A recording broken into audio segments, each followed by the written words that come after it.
Para ako nag-ulam ng hipon na may mangga. Guys, kain tayong mangga. So, meron tayong sausawan dyan. This is from 3F Food. Ito yung name, Spice Chili Shrimp Salt. Ayan itsura niya. So, dalawa yung meron tayo. Parehas na 100 grams. Ayan siya.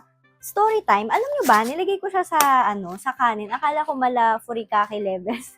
Hindi kasi nagbabasa ang ate nyo. Yung pala literal na salt pala talaga siya. E di yun, umalat yung ating kanin. Ay, naku, talaga. Yung mangga natin, maasim yan talaga. So, lalagyan natin siya dyan. Nakita niyo yung mga spicy sili dyan? Di ba? And, ayan na siya, guys.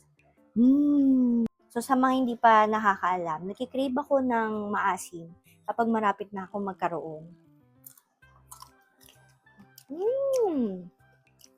Sarap ah. Guys, maanghang talaga siya. Malalasahan ko yung shrimp.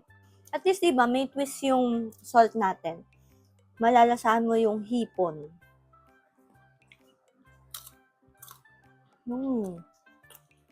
It's so good. Mas gusto ko siya kaysa dun sa usual na asin lang. Ito may twist talaga. Tsaka may anghang ah.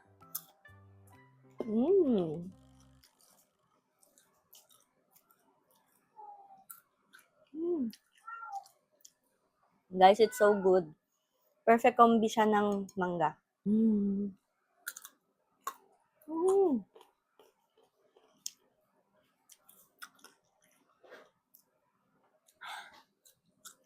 Sarap!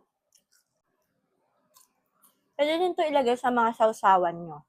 Halimbawa, sa suka, sa toyo, o kaya sa mga ulam, pag magluluto kayo, para meron siyang like taste ng hipon, ganyan. Gusto nyo medyo seafood yung itsura or lasa ng inyong mga ulam. Maubos ko na. Nalagay ko siya dyan sa yellow basket. Gusto nyo nito?